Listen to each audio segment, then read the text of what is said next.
way out. That's a ways. Yeah, that's pretty good. Because then I could do it once a week. All right.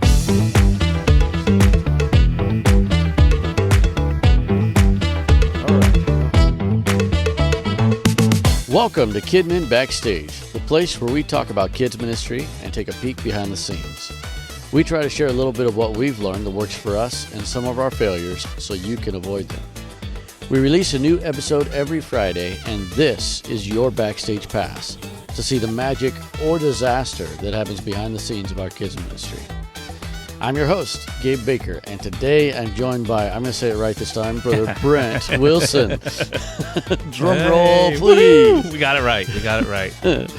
So for those that don't know, last time we had Brother Brent on, we were just over there. We were kind of moving around the room, and I called you, who did I call you? Kyle. Yeah. It's funny, he brought it up here. Oh, did he? A week, a bit ago. I can't remember. He's a faithful listener. Yeah. It was funny. I was like, yeah, we did that. Yeah, so there was something that happened with, I post these quite ahead of time, and they post on like at midnight or whatever, usually. And he texted me, because I think he listens on the way to work or something. I don't know. But anyway, so he texted me and said, hey, just thought I'd let you know your podcast didn't come out on today like normal, early in the morning. And so something was wrong. I thought I had posted it, but something didn't post. So I posted it, and it was like in the afternoon on Friday. I was like, phew, you helped me keep my streak. You saved me from losing my streak of doing every Friday. Might have lost some subscribers if we hadn't. Oh, yeah. Probably would have been like, forget this guy. Who knows what would have happened. All right, well, what are we talking about today? Oh, today's title is going to be Stop Acting. Stop acting. Finished. Yes. Don't do it anymore. No acting. I'm going to have to look at my notes because I wrote a bunch of stuff here and I didn't memorize it all. But there's a profound difference between acting like a character and being that character. And so the point being is when audiences detect the acting, when they can see that, the whole magic disappears, you know. But then if they see it as a character, as a person, a real person going through real things, then they can. There's a term we've talked about it before, but they can suspend disbelief. Okay. Like that's yeah. I know that Daniel's not really, getting thrown in a lion's den, but it seems so real. So real. Yeah. And that can be done. We're going to talk about this, but we do a lot of special effects and stuff, but that can be done with the actor, the way that the actor is responding to the situation. The audience, it can draw the audience in. You're just like, yeah. I've seen monologues that are just like captivate you, and it's just a person on stage in a spotlight, Yeah. And so it's all dependent on the actor. And so when they forget they're watching that performance and they simply witness a real person living through real moments, that's when theater, which is kind of what we do, becomes transformative. And so the difference between a good performance and an unforgettable one doesn't lie just in the big dramatic moments, but in the subtle details that makes a character truly feel alive. Right. And I'm just, go off of your example. You started using David here, right? David and Lion. Daniel and Lion's Den, sorry. Daniel and Goliath. Daniel and Goliath, David and Lion's Den, Just, pops to mind. I'm looking at our stage is behind us over this way. Yep. And I can just picture it now. Like if you got up there and just went through the story, some guards are throwing David into the pit, Daniel, yeah. Or Daniel. Sorry, I keep saying David, don't I? I don't know why that stuck on my head. People are going to think it's on purpose. Yeah, Daniel. And you could just literally just, oh no, don't eat me, or you could just kind of go, or you could be struggling with the guards, like you're not throwing me. Yeah. I mean, I don't picture him necessarily doing that, because I think he knew. Yeah. God's going to protect me. I'm fine, but to illustrate in front of a group of kids, I would fight. I fight harder.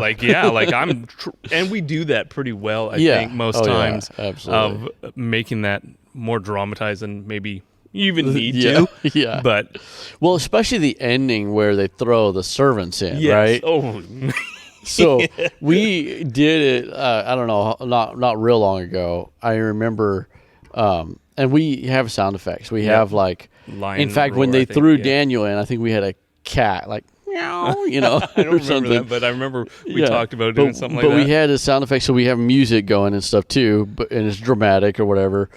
Kind of upbeat, and the guards are throwing them in, and then we have all these growls, like it's like 5 different lion growls just repeating and stuff. Well, then Brennan, he's like, doing, he's doing his own sound effects in there too. and then one time we threw him backstage, and I remember somebody, I don't know if it was you or Brennan, somebody like threw their hands out like, ah! Yeah, there's been a few, maybe not even that story in particular, but like pieces of costume coming off. Like we just did David and Goliath. Maybe that's why I keep saying David. Oh yes, we did. And it was it was something else. We'll say that. Yeah. So I remember. So we're in our transition. We were doing rotating groups. Yep. And so, which is something very different that we do it once a year, usually in December or like January-ish.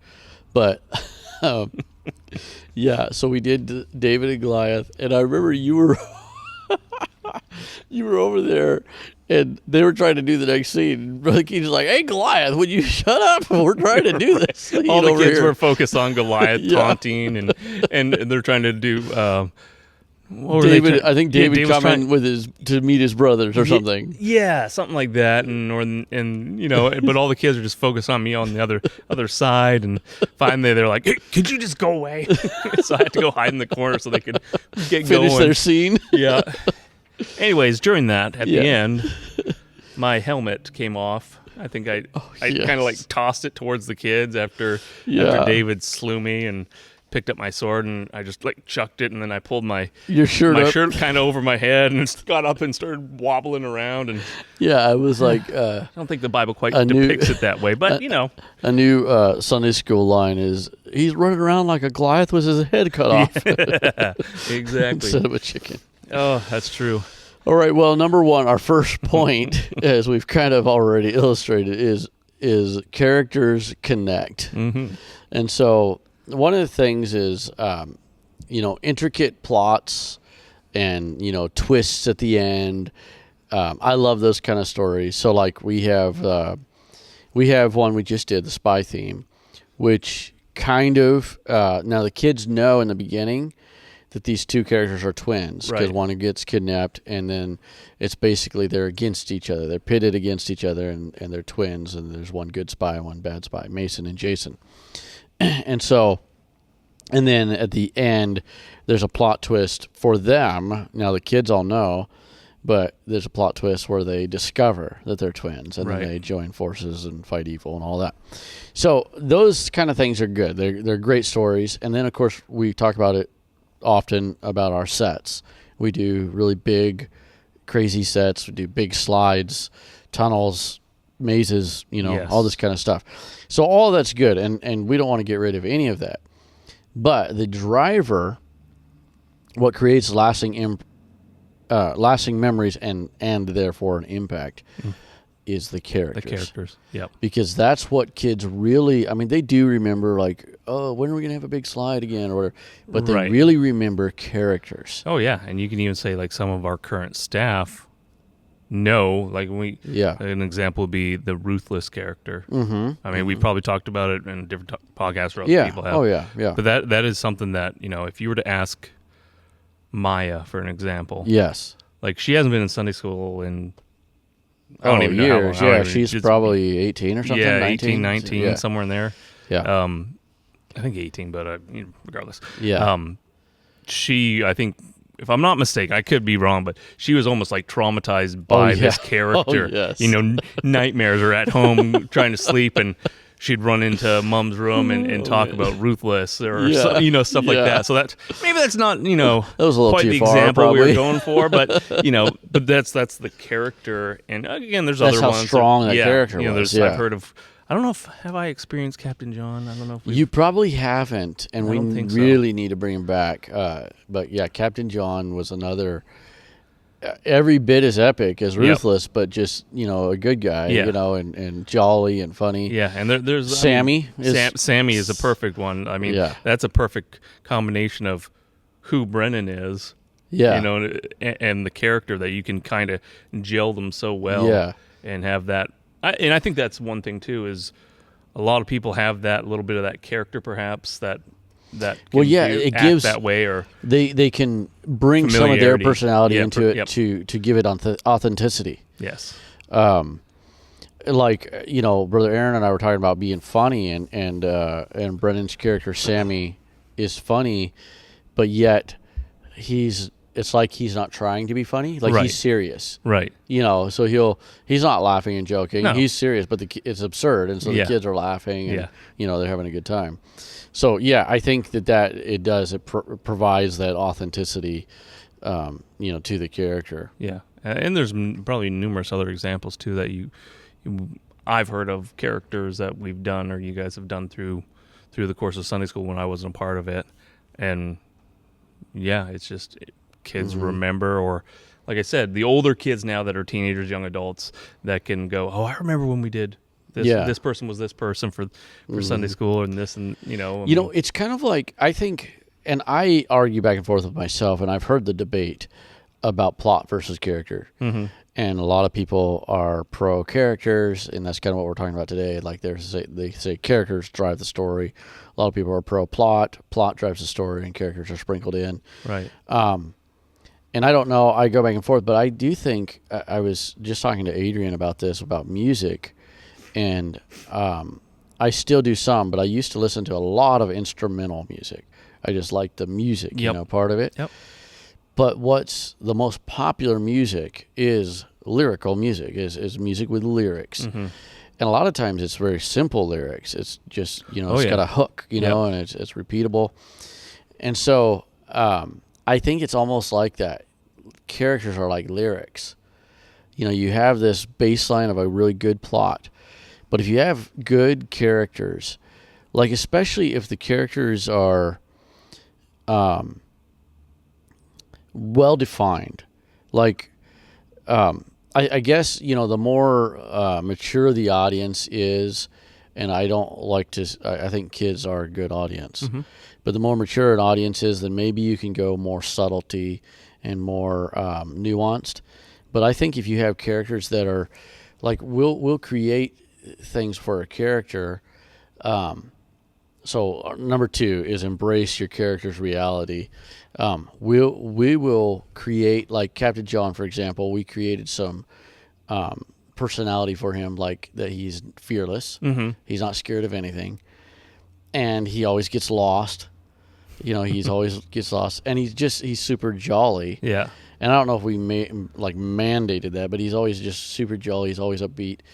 And so that it's like that character is very defined as that. And so it would be out of character for him to be grouchy or something like that, you know, which he plays those characters too, as the evil guy. Yep. So anyway, I was going to say those two, John, who does these different characters, like a lot of time he is more on the villain side. Yeah, he's our resident bad guy. Yeah. So to see him play that complete opposite again. Yes. A neat way to address a character, I guess. And I guess you could also say that we talk about the plot and characters. If you don't have good characters, the plot dries up. Like if you just have people come out and just be plain characters and just whether it's confidence or other things, or maybe just not then the plot doesn't mean, it doesn't have any meaning. It's not gonna gel. It's not gonna. Yeah, it's not relatable. No, if you have characters, the kids relate to these characters in certain ways. Like even the bad guy, they relate like, oh, they feel terrible because that guy's so bad. Yep. And I mean, you've heard numerous times, and we've probably mentioned numerous times of, not during Sunday school, but we're out regular service Sunday night, Wednesday, whatever, after Sunday school, kids coming up to you, talking about your character or what happened to so and so, or are you going to be this? Is just stuff. I can't think of anything off the top of my head, but they're absorbing it, and again, I don't know if they would absorb that or follow it if it was kind of just plot driven. And exactly. More or less dry and just kind of like, oh, okay, I don't know what that was about, or and I think that like myself writing most of our scripting, I could easily, it would be easy for me to like, oh, this is such a cool plot. Mm-hmm. But I think a lot of times the kids aren't following the plot real well, and we have kids that don't come every week. Right, the age group, the bus kids that come 3 weeks and then they're not there for 2 weeks. So they might miss the plot, but the character, they'll be like, oh, there's that character again. I remember that character. I know that character. Yep. So on the point number 2, embrace your character's reality, I put in the notes there is your character doesn't know he's in a play, or whatever we're doing, the skit or whatever you want to call it. But the character doesn't know that they're in the play. They're being that character. Right. And so this goes back to the stop acting. And I'll there's a story somewhere. I can't remember. I think I read this somewhere in a stage management book. But there's a story about a director it was for some kind of theater, I think Broadway or something. Mm-hmm. And he came out to the actors were out there, and he came out and he was like, stop. I mean, like over the top. He was like, stop acting. And they just all stop. And he was like, be the character, live the character, and he had this speech or whatever, and it was really inspiring and all of that. But the point being is, now we are probably more so than most Sunday schools. We are very much into the drama and the acting. Yes. But this is, if somebody could take even just a piece of this, that would help for their, if they're trying to do drama or puppet show or whatever, is stop acting as in going through the motions, and the more you can be that character, the more the kids grab it. And this is where, like, I remember talking to Steve about this, about when he was doing something. I think he was Pilate or something in the crucifixion or something. I can't remember what it was, but he like almost cried, like he was so into the character. Mm-hmm. And that's, if we can get to that level, the kids, whether it's funny or serious, the kids, like, they suspend that disbelief, and they're going to connect, and then they're going to remember. Yeah, I can picture, because we got such a diverse group of ages that, stuff like that captures, scares, brings emotion out of the younger ones, especially maybe the 11, 12, or borderline 12-year-olds, where they might not, be like, well, emotion's not. I can't cry in front of these. Get emotional in front of all these other kids and stuff like that. But I agree that you start acting or not acting, I guess I should say.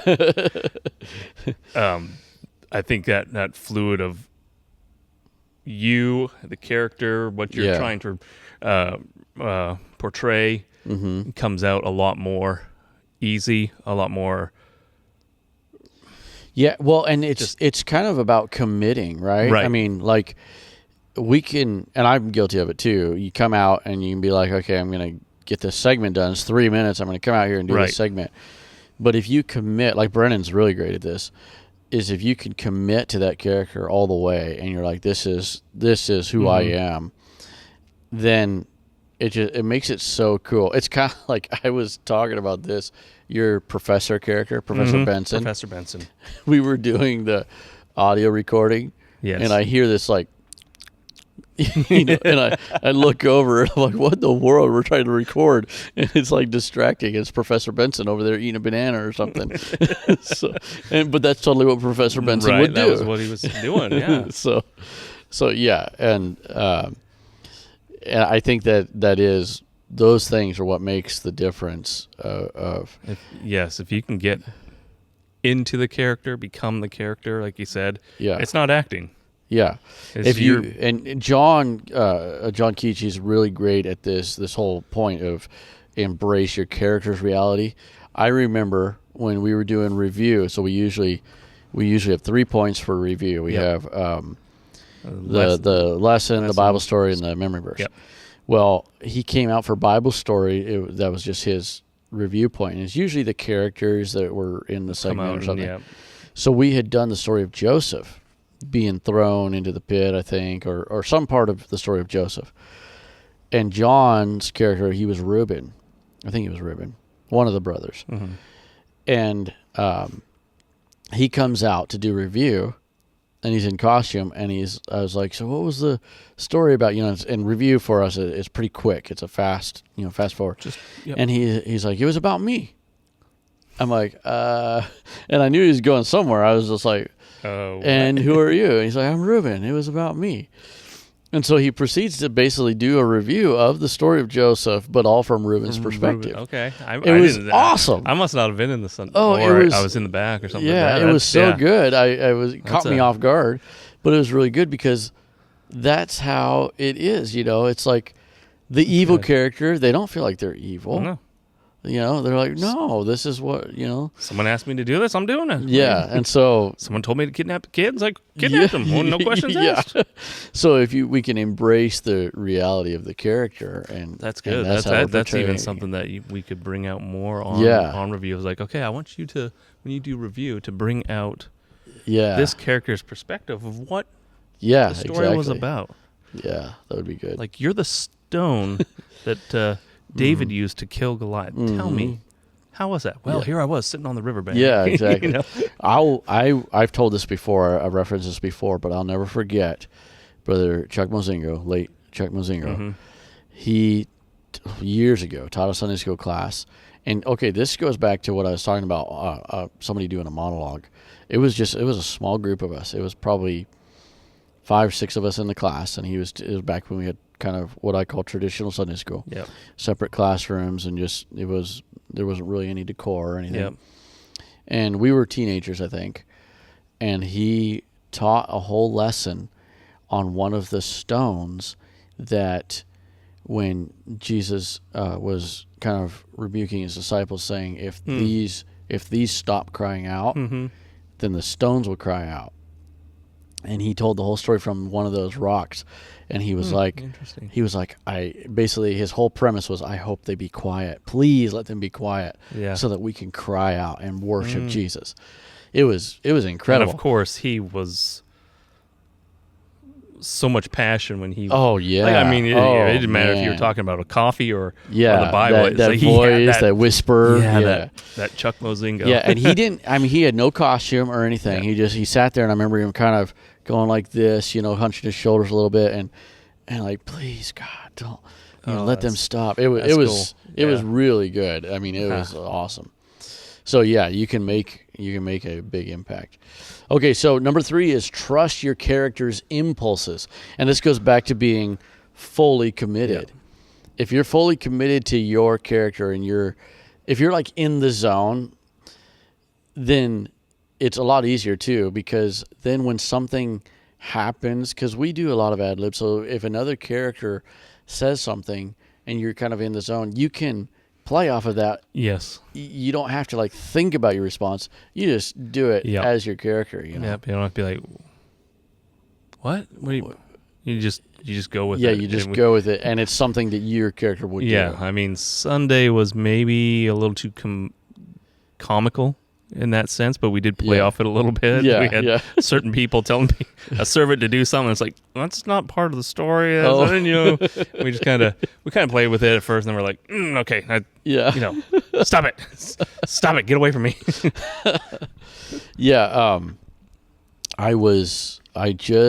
looked at a video from Sunday school. I don't know how long ago this was, but it was Gideon. When Gideon goes and spies before the battle, the first battle, he got his 300, and the two people, they were sleeping, and he dreams about the barley loaf or whatever. So Aaron and I did it, and so it was interactive. So we had kids that were part of Gideon's army, and then we had all the kids. We moved the benches, and all the kids are laying down. It's cool. The video, you can see all these kids just laying across the floor, and Aaron and I are in the middle of them. And I got this. We both have wigs on. I got this mustache, going across, and then he's got a beard mustache thing. Well, he's sleeping, and we're both just making noises, sleep noises or whatever. And so Brennan and somebody, I think it might have been a kid, I can't remember. Oh no, it was Louise.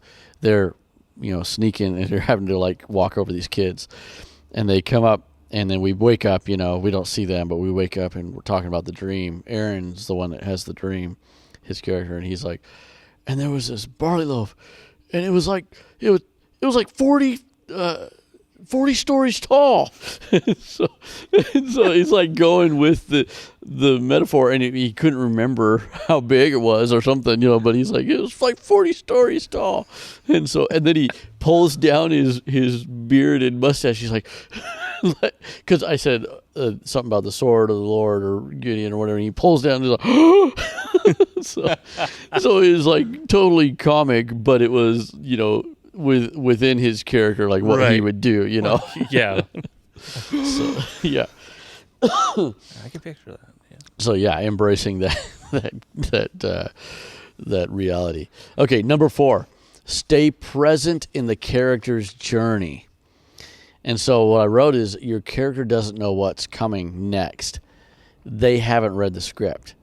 Obviously we've read the script. We know what the script is, but embrace the character's journey. And so like I think of what's the one we always do with bandits and stuff, the Good Samaritan. Oh, Good Samaritan, yep. So like being surprised when they attack. Like right, like we know the story. Yeah, yes. We know the story, but being, helping the kids suspend disbelief. I mean, I can get the comical side of this. Yes. Of how funny it would actually be if, like, oh no, the bandits again. Yeah, yeah. Just kind of go through. Oh, you're here to rob me and beat me up and leave me for dead. Oh boy. Well, it would be funny to do. I think there's an Odyssey about this, but to do like, what if this happened? And he could be a martial arts expert. That would be. I was just thinking the same thing. Like, it would be funny if it was like, oh no, the bandits, and they come to attack me, and he's just like, ah, just starts beating them up, and like, ha. Yeah.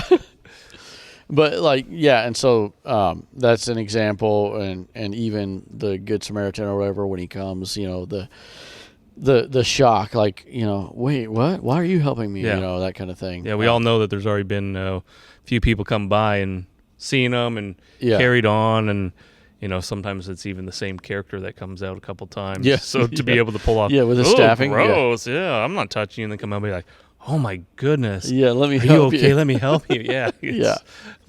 Yes, that's a good point of just. Yeah, for the most part, we know what's coming. Us as the actors and the staff. I remember not acting that we know that. Yeah, I remember, and I've actually witnessed this in like some of the productions we do, like Heart of Christmas or whatever. Mm-hmm. But I remember an interview a long time ago with an actor, a famous actor. He's so famous I can't remember his name. Yeah, he's a good one. We don't watch movies, so that's probably why. But I think it was Will Smith. Okay. So he was on some kind of television series or something in the beginning of his career, and he worked so hard. He would memorize the whole script, not just his lines. He knew the whole script, and he said that even now, I guess, like they would have to reshoot some of it, but even now there's some episodes that like got out or got released where you can see when the other character is saying their lines, he's like mouthing them because he knows the lines, and so I can picture that. He's like mouthing them, and then he says his. Yeah. And so So I know I've seen that actually, even in our productions. I've seen that to a certain degree. Absolutely. And I don't think I do it, but I could do recite the whole production. I did it one time, but I could recite the whole production from top to bottom. And so I could see where that would be something. But anyway, so that's an idea of like, we know the script, and a lot of times we're doing Bible stories that are so familiar, and we know they're familiar.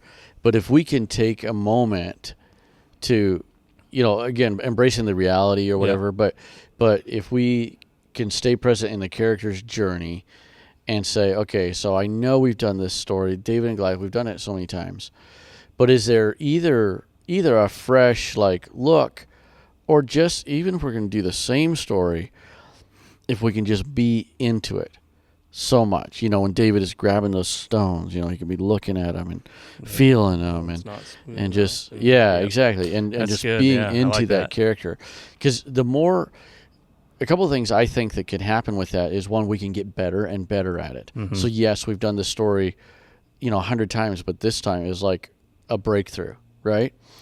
And then the other thing is not every kid has seen it 100 times. Right. Yeah, we have all of our Sunday school kids, but we have many kids that come on the bus that maybe don't even know the story. Yeah. And so if we can remember that, and I guess the balance is, I do think that we still want to make Sunday school incredible and awesome for our regular kids that come every week. Yeah. In fact, that's like something we can't give up on. We can't just be about outreach. Yeah. It can't just be for the kids that come on the bus. Yeah. It's got to be for our kids too. Yeah. And we're stuck on this David thing. I don't know where that came from, but David in the lion's now I'm den. picturing, okay, David picking up these stones, but also him. Like, if we were to draw, we could make that story. We could stretch that short period of him, over the course. We could do it over the course of several weeks, but you could take that whole him going down and picking out the stones. But he's also, what if he didn't have a sling on him, and so he pulls out some cloth from and starts weaving or something. Yeah. I mean, you could do that as he's sitting up there praying or you could. There's so much you could do. That might be a little bit more lost on some of the young, this is bored, this is taken forever, but like in reality, you could make that such a dramatic moment, such a powerful moment. Make people think about what was happening. Because again, he just didn't go down, okay, these ones are smooth. Okay. All right. Yeah. Whoop.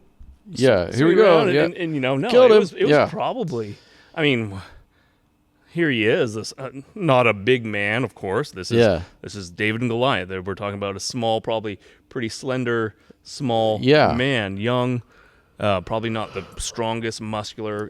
Average looking. He wasn't a soldier. Yeah. He's just average. Yeah. That's why he wasn't a soldier. That's why he wasn't, up there with his brothers, and he was kind of the more or less the pipsqueak of the family, so to speak. Yeah, and I think exactly, like not just a time thing, but just like the epicness of it can be lost sometimes if we don't think of those details, like.